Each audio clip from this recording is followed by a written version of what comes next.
Hello class. Now I am going to discuss about factors affecting blood pressure. तो हमने जो blood pressure है उसका हाफ पोर्शन जो है प्रीवियस क्लासेस में देख लिया था. अब हम अपना जो है लास्ट पोर्शन स्टार्ट करने वाले हैं जिसमें हम पढ़ेंगे फैक्टर्स अफेक्टिंग ब्लड प्रेशर्स क्या क्या है. इसके अलावा साइट्स जो है मेजरिंग ब्लड प्रेशर वो कौन कौन सी है और इसके अलावा उसमें अल्ट्रेशंस कौन कौन से होते हैं. तो हम स्टार्ट करते हैं पहले फैक्टर्स अफेक्टिंग ब्लड प्रेशर में. There are many factors.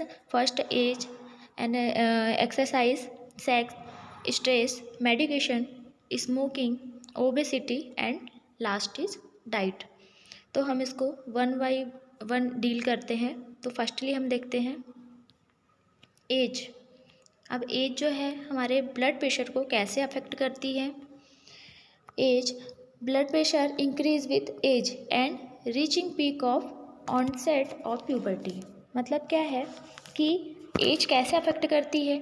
जैसे जैसे हमारी एज बढ़ती है वैसे वैसे क्या होता है, पेरिफेरल वास्कुलर रेसिस्टेंस भी बढ़ता है. हार्ट का जो पंपिंग एक्शन जो है वो कम हो जाता है. तो क्या होता है, जो ब्लड प्रेशर है वो इंक्रीज़ हो जाएगा. जैसे कि मैंने आपको प्रीवियस क्लासेस में बताया था जब हमने डिटर्मिनेंट्स देखे थे तो उसमें आपको बताया था, एग्जाम्पल भी दिया था. तो इसमें क्या होता है कि जो पेरिफेरल वास्कुलर रेसिस्टेंस जब बढ़ता है तो हार्ट का जो पंपिंग एक्शन है वो कम होगा, जिससे क्या होगा, ब्लड प्रेशर जो है इंक्रीज़ होगा. ऐसे ही जब बच्चों में जब हम देखते हैं तो बच्चों में क्या होता है, ब्लड प्रेशर कम होता है. क्यों? क्योंकि उनकी जो पल्स रेट है वो तो बढ़ी हुई होती है, इसलिए उनका जो है बीपी कम होता है. बट जैसे जैसे बच्चों की एज बढ़ती जाती है वैसे वैसे उनका जो है ब्लड प्रेशर भी बढ़ते जाता है. और एक प्यूबर्टी की एज में आकर क्या होता है, उनका जो ब्लड प्रेशर है वो पीक में होता है. जैसे कि जितना मैक्सिमम लेवल पर इंडिविजुअल का जाना था उतना उनका जो है बीपी पहुंच जाता है.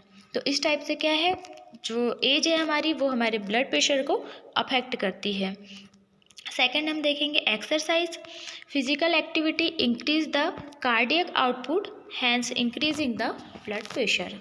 अब फिजिकल एक्टिविटी करने से क्या होता है कि हमारा कार्डियक आउटपुट जो है वो इंक्रीज़ हो जाता है, जिससे क्या होता है, हमारा जो ब्लड प्रेशर है वो भी इंक्रीज़ होगा. थर्ड है जेंडर वाइज अगर देखते हैं तो ये किस टाइप से अफेक्ट करता है. After puberty male have higher blood pressure than female, but after menopause women tend to have high BP than male to same age. मतलब क्या है, आफ्टर प्यूबर्टी क्या होता है, मतलब 13 ईयर के बाद क्या होता है, जो फीमेल्स होती है उनमें जो है ब्लड प्रेशर कम आता है एज़ कम्पेयर टू मेल्स. कैसे कि जो कुछ हार्मोन्स होते हैं वो अफेक्टेड करते हैं. कुछ हार्मोन्स के कारण क्या होता है, जो फीमेल्स है उनका ब्लड प्रेशर अगर हम देखें मेल्स के कंपेयर में देखें तो क्या होगा, कम आएगा. बट आफ्टर मेनोपॉज मतलब जो 45 ईयर की एज के बाद जब मेंस्ट्रुअल साइकिल स्टॉप हो जाता है उसके बाद क्या होता है, वुमेन का जो बीपी है वो इंक्रीज़ हो जाता है और सेम एज में क्या होता है, एक मेल के कंपेयर में इक्वल आ जाता है. ठीक है. अब नेक्स्ट है स्ट्रेस. स्ट्रेस किस टाइप से अफेक्ट करता है. Emotions, fear, pain, stress, sympathetic nervous system get to activated causing vasoconstriction, increase heart contraction and ultimately rise pressure. मतलब जैसे कि हमने पल्स में, टेम्परेचर में, सारे जो हमने देखे थे उसमें हमने फैक्टर्स देखे थे. तो जिस टाइप से स्ट्रेस में क्या हो रहा था, अगर स्ट्रेस होता है तो क्या होता है, जो हमारा सिंपैथेटिक नर्वस सिस्टम एक्टिवेट होता है. अब एक्टिवेट होने से क्या होता है, सारे ऑर्गन्स अफेक्टेड होते हैं. अब सारे ऑर्गन्स जो है वो एक्टिवेट हो जाते हैं और उनके जो वर्क है वो क्या करते हैं, इंक्रीज़ हो जाते हैं. तो उससे क्या होता है, टेम्परेचर भी इंक्रीज़ हो जाता है, पल्स भी इंक्रीज़ हो जाती है. इसी टाइप से सेम जो ब्लड प्रेशर है वो भी इंक्रीज़ हो जाएगा. अल्टीमेटली क्या होगा, इसमें जो ब्लड बीपी है पर्सन का वो राइज हो जाएगा. तो स्ट्रेस अफेक्ट करता है हमारे ब्लड प्रेशर को. फिफ्थ देखते हैं medication. Some medications increase BP while some decrease BP. तो कुछ मेडिकेशंस होती है जो कि बीपी को इंक्रीज़ कर देती है और कुछ मेडिकेशंस होती है जो कि बीपी को डिक्रीज़ कर देती है, जैसे कि एम्लोडिपिन बीपी को डिक्रीज़ करने के काम आती है। इस टाइप से क्या है, मेडिकेशंस जो है अफेक्ट करती है हमारे ब्लड प्रेशर को। अब स्मोकिंग कैसे अफेक्ट करेगी? Rise blood pressure, nicotine increase BP. मतलब अगर कोई पर्सन स्मोकिंग करता है तो उसका जो ब्लड प्रेशर है वो इंक्रीज़ होता है। क्यों होता है? क्योंकि उसमें क्या होता है, निकोटीन पाया जाता है। जैसे जो क्या कहते हैं उसे, टोबैको यूज़ करते हैं, उसमें भी निकोटीन पाया जाता है। तो ये निकोटीन क्या करता है, ये बीपी को इंक्रीज़ करने का काम करता है। तो इसलिए जो पर्सन स्मोकिंग करते हैं उनका बीपी हमेशा बढ़ा हुआ रहता है। अब 7th है obesity. Any disease process directly affected the activity of heart and influence blood pressure and obesity is a high risk of increase blood pressure. मतलब क्या है, कोई भी डिसीज़ प्रोसेस, अब ओबेसिटी की बात नहीं करके किसी भी डिसीज़ की बात करें तो वो डायरेक्टली जो है हार्ट को अफेक्ट करती ही करती है। उसका जो इफ़ेक्ट है वो हमारे हार्ट पर पड़ता है, हमारे ब्लड प्रेशर पर भी पड़ता है। तो इस टाइप से अगर ओबेसिटी की बात करें तो ओबेसिटी में क्या होता है, हाई रिस्क होता है ब्लड प्रेशर के बढ़ने का। कैसे? ओबेसिटी में ब्लड इंक्रीज़ होता है, साथ में ब्लड प्रेशर इंक्रीज़ होता है। क्यों होता है? क्योंकि जो हार्ट का साइज़ होता है वो तो नॉर्मल साइज़ होता है, उसमें कोई मतलब हार्ट एक्सपेंड नहीं होता है, हार्ट का साइज़ नॉर्मल रहता है। बट क्या होता है, बॉडी एक्सपेंड हो जाती है ना एक्स्ट्रा, मतलब बॉडी का वेट बढ़ जाता है, बॉडी जो एक्सपेंड करती है बड़ी हो जाती है। तो हार्ट को क्या है, बहुत प्रेशर के साथ ब्लड फ्लो करना होता है। क्यों करना होता है? क्योंकि उसे सारी बॉडी के पार्ट्स में ब्लड को पहुंचाना है ना। इसलिए क्या करेगा हार्ट, क्या करेगा, एक प्रेशर के साथ ब्लड फ्लो करेगा ताकि वो सारे बॉडी के पार्ट्स तक, सारे ऑर्गन्स तक जो है वो ब्लड को पहुंचा सके, है ना, इक्वली पहुंच जाए। उसके अलावा अगर जैसे ओबेस लोग होते हैं उनमें क्या होता है, ऑर्थरोस्क्लेरोसिस होता है, जिसकी वजह से भी उनमें बीपी जो है वो बढ़ा हुआ रहता है। ठीक है, क्यों? ऑर्थरोस्क्लेरोसिस कैसे? उसमें जो है फैट डिपॉजिट हो जाता है, जिसके कारण जो है उन्हें ये सब चीज़ें जो है सफ़र करनी पड़ती है, जिसके कारण उनका जो है ब्लड प्रेशर भी बढ़ा हुआ रहता है। तो ओबेसिटी भी एक फैक्टर होता है ब्लड प्रेशर को इंक्रीज़ करने में। अब डाइट कैसे अफेक्ट करती है? People taking diet which in salt having higher BP. मतलब आपको पता है कि जिसको बीपी की प्रॉब्लम होती है हम उन्हें क्या कहते हैं कि आप सॉल्ट जो है कम मात्रा में लीजिए, है ना। और जिसको हाइपोटेंशन होता है, मतलब ब्लड प्रेशर कम होता है, उसको हम सॉल्ट जो है ज़्यादा रिकमेंडेड करते हैं। क्यों? क्योंकि जो सॉल्ट है वो ब्लड प्रेशर को बढ़ाने का काम करता है। तो हमारी डाइट जो है वो भी ब्लड प्रेशर को अफेक्ट करती है। ठीक है, ज़्यादा अगर सॉल्ट लेते हैं तो वो क्या करता है, हमारे बीपी को इंक्रीज़ कर देता है, और अगर कम लेते हैं तो हम हाइपोटेंशन जो है कॉज करता है। अब हम देखते हैं नॉर्मल रेंज जो है ब्लड प्रेशर की वो क्या है, जो कि हमने टेम्परेचर में भी देखा था, पल्स में भी देखा था। अब हम ब्लड प्रेशर में देखेंगे कि एज के अकॉर्डिंग जो है एक एवरेज रेंज हम देखेंगे बीपी की। तो फर्स्टली न्यूबॉर्न में जो है एक एवरेज रेंज बीपी की कितनी होती है, 45/55 mmHg। mmHg मतलब मैंने आपको बताया था मिली मर्क्यूरी लीटर। ठीक है, तो मिली मर्क्यूरी लीटर में इसको हम क्या करते हैं, इसकी एक यूनिट होती है। तो अब जो 1 to 3 ईयर के जो इन्फेंट हैं उनका बीपी कितना होगा, 90/55 mmHg होगा। ठीक है, अब 6 to 8 ईयर के जो चिल्ड्रंस हैं उनका 95/57 होगा। देन जो 10 ईयर के चिल्ड्रंस हैं उनका 102/62 mmHg बीपी होगा। जो टीन एज के हैं उनका 120/80 mmHg आएगा। अब जो एडल्ट हैं, अब वो 18 ईयर के जो एडल्ट हैं उनका नॉर्मल बीपी की जो रेंज है वो है 120/80 mmHg। अब जो ओल्डर एडल्ट है उनमें क्या होता है, पॉसिबली इंक्रीज डायस्टोल, उनका जो डायस्टोलिक प्रेशर होता है वो इंक्रीज़ होने लगता है, क्योंकि एज के साथ जो है हार्ट भी अफेक्टेड होता है। ठीक है, तो ये जो है अपनी नॉर्मल रेंज आपको पता है कि 120/80 है, जिसमें 120 जो है एक सिस्टोलिक ब्लड प्रेशर होता है और जो 80 है वो एक डायस्टोलिक ब्लड प्रेशर होता है। तो हमने एक नॉर्मल रेंज देख ली ब्लड प्रेशर की। अब इससे पहले कि आपको साइड्स जो है हम किस साइड से मेज़र करते हैं ब्लड प्रेशर, उसके पहले हम ये देखते हैं कि हम ब्लड प्रेशर को मेज़र किस मतलब मेज़र किसके थ्रू करते हैं। तो देखते हैं हम। देखिए आपको जो है इसमें दिख रहा है डायग्राम। फर्स्ट है इसमें मर्क्यूरी स्पिग्नोमैनोमीटर के थ्रू क्या करते हैं हम बीपी असेस करते हैं। एंड सेकंड जो होता है डिजिटल स्पिग्नोमीटर होता है। अब जो डिजिटल होता है उसमें हम जैसे ही कफ को बाइंड करते हैं आर्म पर पेशेंट के, तो वो क्या करता है ऑटोमेटिक जो है हमें उनका जो बीपी है वो इसमें मशीन पर जो है डिजिटल है, क्योंकि जिस टाइप से हमारा डिजिटल थर्मामीटर है उसमें हमें क्या है जैसे ही हमने थर्मामीटर लगाया वो अपनी रेंज जो है वो इस पर हमें शो कर देगा। उस टाइप से डिजिटल स्पिग्नोमीटर में भी यही होता है। अब जो मर्क्यूरी स्पिग्नोमैनोमीटर होता है उसमें क्या होता है, आपने देखा होगा, ये हॉस्पिटल्स में भी देखा होगा। इसमें हमें जो है कब बाइंड करना होता है और जो मर्क्यूरी है उस पर हमें क्या है ये जो एयर इनहेल हमें क्या करना है एयर इन्फ्लेट करके जो है पुश करना होता है। तो उस टाइप से जो है हमें असेस करना पड़ता है जो ब्लड प्रेशर है। अब मैं आपको पहले इसके जो है पार्ट्स बताती हूँ, उसके बाद मैं आपको ये बताऊँगी कि हमें कैसे जो है किस मेथड के थ्रू इसको असेस करना है। देखिए इस डायग्राम के थ्रू हम देखते हैं, ये मर्क्यूरी मैनोमीटर है, मतलब मर्क्यूरी स्पिग्नोमैनोमीटर है। तो इसके पार्ट्स जो है, और आपको ये पार्ट्स जो है याद रखने हैं, ये वाइवा में जो है बहुत इंपॉर्टेंट क्वेश्चन है, वाइवा में आपको पूछा जाता है। तो आपको पता होना चाहिए कि इसके पार्ट्स जो है किस पार्ट्स को हम क्या कहते हैं।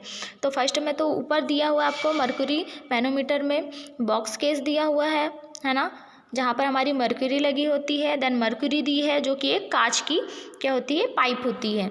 इसके बाद आपको इधर दिया है कफ रखा हुआ है ब्लू कलर में, जिसको हम बीपी कफ कहते हैं, जिसको हम पेशेंट के जो है आर्म पर क्या करते हैं बाइंड करते हैं, ठीक है, आर्म पर बांधते हैं।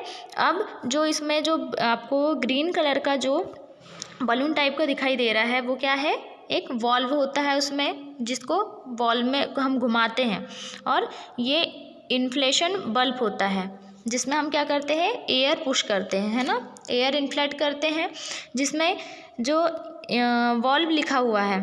तो वहाँ पर क्या होता है एक वॉल्व लगा हुआ होता है, जिसको हम क्या करते हैं पहले तो टाइट करते हैं, जिससे क्या होता है एयर पुश करके हम धीरे धीरे एयर पुश करते हैं। देन क्या करते हैं उसको धीरे से लूज़ करते हैं। अब लूज़ करने से क्या होता है, हम स्टेथोस्कोप की हेल्प से क्या करते हैं जो बीपी है उसको मेज़र करते हैं। अब आपको ये भी पता होना चाहिए कि स्टेथोस्कोप जो है उसके पार्ट्स कौन से हैं, वो भी एक इम्पॉर्टेंट है, आपके वाइवा में इम्पॉर्टेंट है। तो हम देखते हैं ये है हमारा स्टेथोस्कोप। अब इसमें जो है हम सुपीरियर से देखेंगे, ईयर टिप्स दिए हुए हैं जो कि हमारे क्या है ईयर में जो है हमें ईयर टिप्स लगाने हैं। इसके बाद नीचे आपको बाइन्यूरियल लिखा हुआ है, तो वो क्या है हमारी एक स्टील वाली जो है वो एक पाइपिंग होती है। इसके बाद जो आपको दिया हुआ बाइन्यूरल स्प्रिंग होती है, ठीक है। अब इसके नीचे अगर हम आते हैं तो ट्यूबिंग लिखा हुआ है, तो ये हमारी जितने भी आपको रेड पोर्शन दिया है ये सारा हमारा ट्यूबिंग में आता है। इसके बाद बेल है ना, जिस पर हम क्या करते हैं अपनी फिंगर को, बेल है जिस पर हम अपनी फिंगर को क्या है रख के हम जो है आर्टरी के थ्रू क्या करते हैं हम बीपी मेज़र करते हैं। अब जो डायफ्राम है उसको हम क्या करते हैं पेशेंट के आर्म पर जो हमारा एंटीक्यूबिटल फोसा है वहाँ पर हम इसको रख कर चेक करते हैं। तो ये पार्ट्स है हमारे स्टेथोस्कोप। अब आपको बीपी मेज़र कैसे करना है उसकी ये जो है मेथड है, आपको पिक्चर के थ्रू जो है इसमें मैं एक्सप्लेन करती हूँ। क्या किया हमने, जो हमारे पास मर्क्यूरी वाला जो स्पिग्नोमैनोमीटर था वो हमने रखा, साथ में हमने क्या यूज़ किया हमारा स्टेथोस्कोप यूज़ किया। अब उसमें क्या करना है, हमें जो कफ है उसको हमें पेशेंट के आर्म पर जो एंटी क्यूबिटल फोसा है वहाँ पर क्या करना है, हमें उसके थोड़े अबो में क्या करना है, हमें बाइंड करना है। अब हमने बाइंड किया। अब आप देख रहे हो ये जो डॉक्टर है उनके जो लेफ्ट हैंड में जो है क्या रखा हुआ है, वॉल रखा हुआ है ना, जो एयर इन्फ्लेशन बल्ब रखा हुआ है उसमें उन्होंने वॉल को भी पकड़ा हुआ है। तो क्या करना है, अब उन्हें एयर इन्फ्लेट करनी है उसमें। अब जैसे ही एयर इन्फ्लेट करेंगे तो क्या होगा, कफ जो है वो फूलने लगेगा। अब साथ में इनकी जो सेकंड फिंगर के पास देखा है आपने, वो डायफ्राम जो बेल है वो रखी हुई है। अब उन्होंने स्टेथोस्कोप लगाया, अपने ईयर टिप्स जो है लगाए, देन क्या किया, एंटी क्यूबिटल फोसा पर जो है हमारे स्टेथोस्कोप का जो है बेल रखा। अब उससे क्या होगा, अब धीरे धीरे एयर पुश करी, पुश करने से क्या होगा, अब पुश करके धीरे धीरे क्या करना है, उसे लूज़ करना है। ठीक है, जो दिया हुआ है वॉल उसको घुमाना है, धीरे धीरे लूज़ करना है। अब हमें एक साउंड सुनाई देगा, लब डब का एक साउंड सुनाई देता है, जिसमें क्या होता है, अब जहाँ से ऊपर से जब नीचे जो है हमारा मर्क्यूरी का जो पारा है वो नीचे गिर रहा है, तो वहाँ से हमें एक साउंड सुनाई देता है। अब जहाँ से हमें साउंड सुनना स्टार्ट हुआ है वो क्या होता है, हमारा एक सिस्टोलिक प्रेशर होता है। अब वहाँ पर जितना भी आपको दिया हुआ हो mmHg में जितना भी है 120 है या 140 है, तो वो हमारा सिस्टोलिक ब्लड प्रेशर कहलाता है। अब जो है हमें लब डब की आवाज़ आ रही है, उसके बाद जहाँ पे वो साउंड आना बंद हो गया, जहाँ पर वो साउंड स्टॉप हो गया, उसको हम क्या कहते हैं, डायस्टोलिक ब्लड प्रेशर कहते हैं। इसके बाद हमें क्या करना है, हमने असेस कर लिया, हमें जो है रिकॉर्ड करना है, नोट डाउन करना है कि हमने जो है कितना ब्लड प्रेशर पेशेंट का मेज़र किया। देन हमें जो है कफ निकाल देना है और जो है सारे इंस्ट्रूमेंट को रिप्लेस करना है। तो इस टाइप से, इस मेथड से क्या है, हमें इस टाइप से जो ब्लड प्रेशर है उसको हम मेज़र करते हैं। अब हम देखते हैं sides of measuring blood pressure. तो there are 4 sides of measuring blood pressure. First brachial, second radial, third popliteal and fourth is dorsalis pedis and posterior tibial. तो फर्स्ट में ब्रेकियल, आपको जो है हेडिंग्स देखकर याद आ रहा होगा कि हमने पल्स में भी जो है ये सारी चीज़ें पढ़ी थी। तो हम जो है 4 साइड्स के थ्रू क्या करते हैं, हम ब्लड प्रेशर को मेज़र करते हैं। आपको पता है, मैंने आपको जो है एक ह्यूमन डायग्राम के थ्रू एक दिखाया था आपको पूरा जो है कि कहाँ पर हमारी ब्रेकियल पल्स होती है, कहाँ पर रेडियल होती है, कहाँ पर जो कैरोटिड होती है, सारी चीज़ें आपको बताई थी। तो आपको वो लर्न होगा, तो इसलिए मैं आपको शॉर्ट में बताती हूँ। ब्रेकियल साइड से हम ब्लड प्रेशर कैसे मेज़र करते हैं। Taken on the upper arm, most common site, मतलब ये एक मोस्ट कॉमन साइट होती है। मैंने अभी आपको जब मेथड बताया तभी मैंने आपको बताया कि हमको बाइंड करना है अपने आर्म पर। ब्रेकियल साइड पर क्या किया था, हमने कफ को बाइंड किया था। तो आर्टरी, ये जो ब्रेकियल आर्टरी आपको कहाँ मिलेगी, हमारी जो एल्बो है उसके ऊपर अगर हम देखें, वहाँ एंटी क्यूबिटल स्पेस में मिडिल साइड में हम पाल्पेट कर सकते हैं। तो वहाँ पर हमें क्या करना है, ब्रेकियल आर्टरी जो है फील करना है। तो हमें इस जगह पे स्फिग्नोमैनोमीटर का जो है कप बांध कर उसको हम देख लेते हैं। ठीक है, अब जो है रेडियल आपको पता है बिलो थंब है, taken on the lower arm लिखा हुआ है, taken on the lower arm. तो इसमें क्या है, हमारे जो लोअर आर्म के नीचे साइड, मतलब कहाँ थी, आपको रिमेंबर होगा रेडियल आर्टरी कहाँ थी हमारी, जो हमारा थंब है, हमारे हैंड का जो थंब है उसके जस्ट बिलो, जस्ट नीचे हम क्या कर रहे थे, वहाँ पे पल्स फील कर रहे थे। उसी टाइप से हम वहाँ पर भी क्या जो है रेडियल साइड्स के थ्रू हम बीपी मेज़र कर सकते हैं। अब थर्ड है पॉप्लिटियल टेकन ऑन थाई। अब जो पॉप्लिटियल है, पॉप्लिटियल आर्टरी होती है वो कहाँ पर होती है, हमारी नी के बीनीथ में होती है। ठीक है, मतलब पीछे साइड। तो उसको हम लेते हैं कहाँ से, जब हम थाई पर जो है कफ को फोल्ड करते हैं। तो इस टाइप से हमें क्या करना है, वहाँ से बीपी मेज़र करना है। अभी मैं आपको डायग्राम के थ्रू दिखाऊंगी। अब जो डॉर्सैलिस पीडियस एंड पोस्टेरियर टिबियल है वो कहाँ से हम टेकन कर सकते हैं BP, taken on lower leg से। अब हम नेक्स्ट देखते हैं एबनॉर्मलिटीज़ या फिर अल्ट्रेशन ऑफ ब्लड प्रेशर। अब इसमें क्या एबनॉर्मलिटीज़ या फिर अल्ट्रेशन आते हैं जब हमारा बीपी जो है वो बढ़ जाता है या फिर कम हो जाता है। तो फर्स्टली इसमें जो है 2 कंडीशंस आती है। अगर हमारा ब्लड प्रेशर बढ़ जाता है तो आपको पता है कि हाँ क्या होता है, हाइपरटेंशन कॉज होता है। और अगर हमारा ब्लड प्रेशर कम हो जाता है तो हाइपोटेंशन कॉज करता है। तो फर्स्टली हम देखते हैं हाइपरटेंशन क्या होता है। A blood pressure that is persistently above normal is called hypertension. It is usually asymptomatic and is two types. मतलब क्या है कि हाइपरटेंशन जो होता है वो क्या होता है, जब हमारा ब्लड प्रेशर हमारी नॉर्मल रेंज से अबव हो जाता है ना। नॉर्मल अगर एडल्ट में देखें तो 120/80 था, तो अगर 120/80 से अगर अबव हो जाता है, ज़्यादा रेंज अगर आती है इसकी, तो हम उसे क्या कहते हैं, हाइपरटेंशन कहते हैं। बट हमें ऐसा नहीं है कि हमने किसी का ब्लड प्रेशर चेक किया और उसका जो है बीपी बढ़ा हुआ आया तो हमने उसे बोल दिया कि आपको जो है हाइपरटेंशन है। ऐसा नहीं करना है। क्या है, एक बार में जो है हम इसकी एक जो रेंज है हम उसको मतलब हाइपरटेंशन जो है हाइपरटेंशन में कंसिडर नहीं कर सकते हैं। हमें क्या करना है, 2-3 दिन 4 दिन जो है उसे कंटिन्यू मेज़र करना है। अगर फिर भी अगर जो है बीपी बढ़ा हुआ आता है तो हम उसे जो है हाइपरटेंशन में कंसिडर कर सकते हैं। ठीक है, ये 2 टाइप्स के होते हैं, प्राइमरी हाइपरटेंशन और सेकेंडरी हाइपरटेंशन। ठीक है, primary hypertension due to unknown cause, मतलब जो प्राइमरी हाइपरटेंशन होता है उसका कोई मतलब अननोन कॉज होता है, मतलब उसका कोई पता नहीं होता है कि ये किस कॉज के कारण जो है हाइपरटेंशन कॉज हो रहा है। तो कुछ भी हो सकता है, तो फैमिली हो सकता है, कुछ फैमिली जेनेटिक्सली कुछ हो सकता है या फिर डाइट के थ्रू हो सकता है। अब सेकेंडरी हाइपरटेंशन जो है ड्यू टू नॉन कॉज, मतलब इसका जो कॉज है कि ये किस कारण से कॉज हो रहा है ये हमें पता है। जैसे कि एग्जांपल देखें, ओबेसिटी के कारण अगर कॉज हो रहा है। अब हम इसकी भी एक कैटेगरी देखते हैं। फर्स्ट ब्लड प्रेशर जो है हम देखेंगे mmHg में, देन सिस्टोलिक, देन डायस्टोलिक। तो नॉर्मल जो एवरेज है वो आपको पता है 120 होता है सिस्टोलिक, और डायस्टोलिक होता है 80 mmHg। अब अगर पेशेंट प्री हाइपरटेंशन की स्टेज में है तो उसका बीपी कितना रहेगा, 120 कितना 139 होगा सिस्टोलिक, इतना हो सकता है। जो डायस्टोलिक है वो 80 to 89 के बीच में हो सकता है। अब हाइपरटेंशन की फर्स्ट स्टेज जो है उसमें 140 से कितना 159 के बीच में जो है सिस्टोलिक ब्लड प्रेशर होगा, और जो डायस्टोलिक है वो 90 to 99 के बीच में होगा।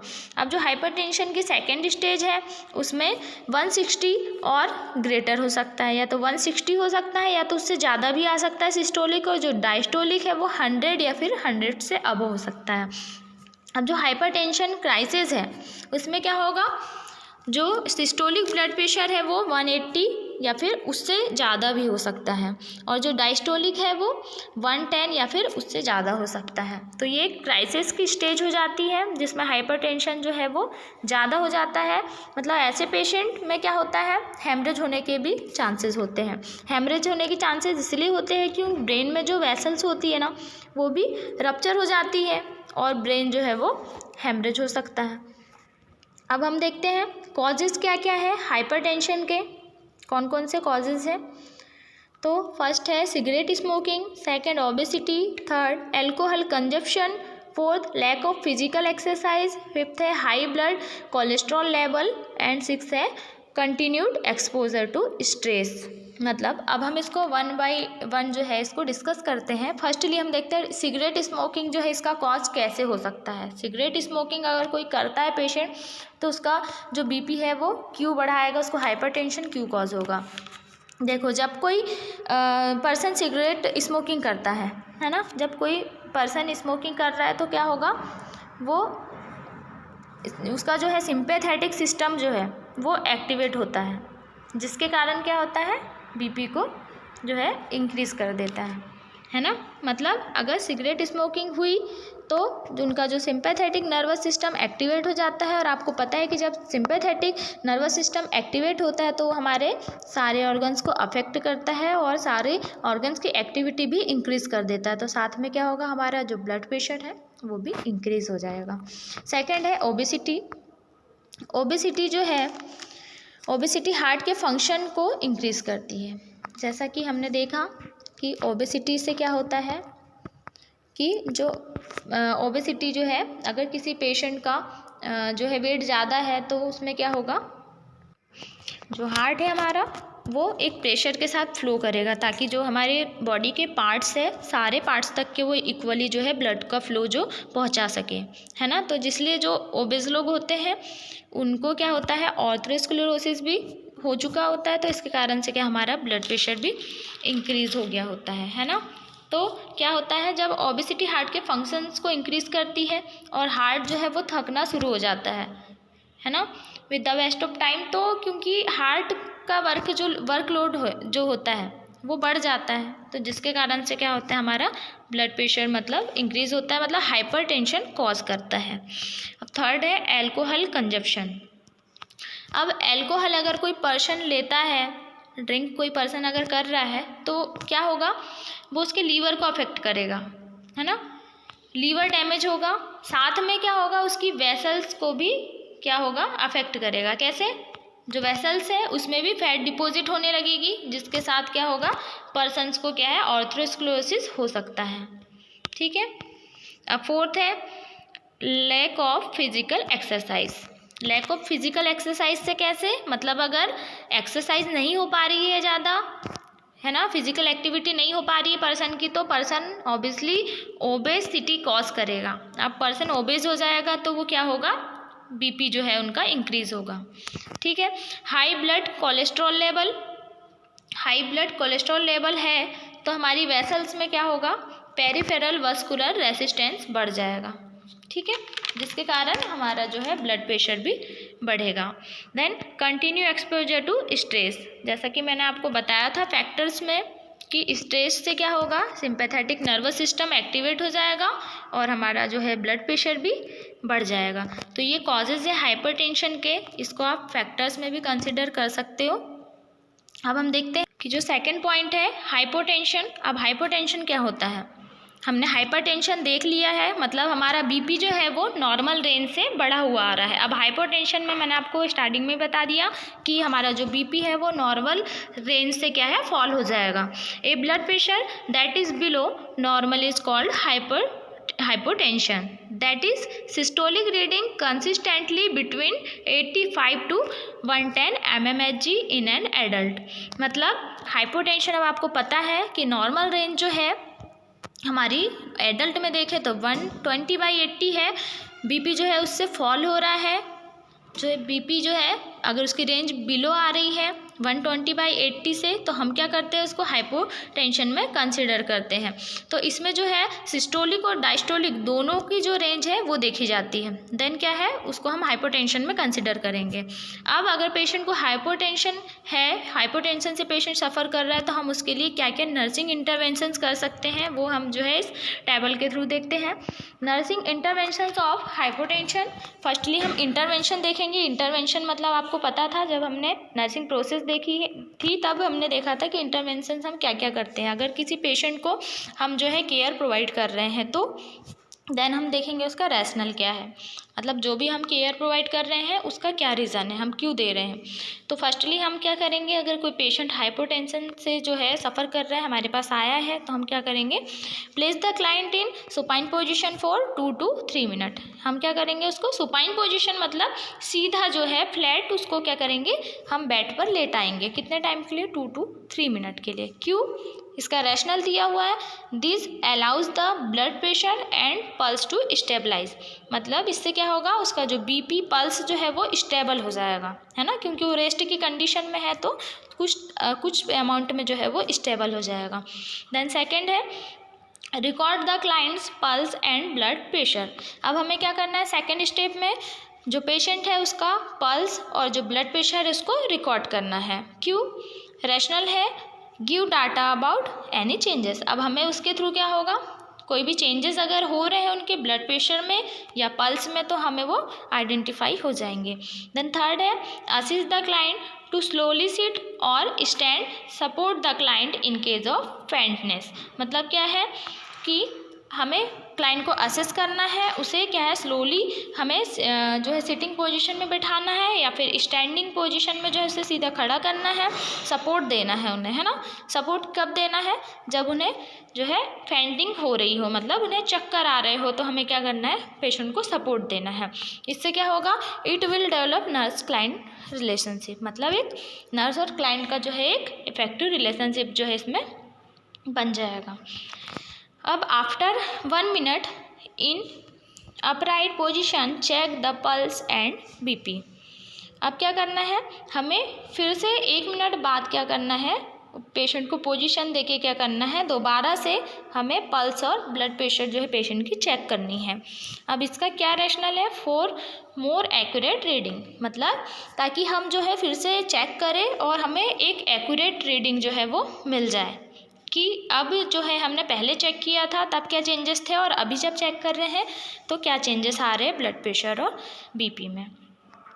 तो यहाँ पे हमारा जो ब्लड प्रेशर जो टॉपिक है वो ख़त्म होता है। तो हमारी जो यूनिट 7 थी वाइटल साइन, अब ये कंप्लीट हो चुकी है। अब हम नेक्स्ट यूनिट जो है नेक्स्ट वीडियो में पढ़ेंगे। So thank you class.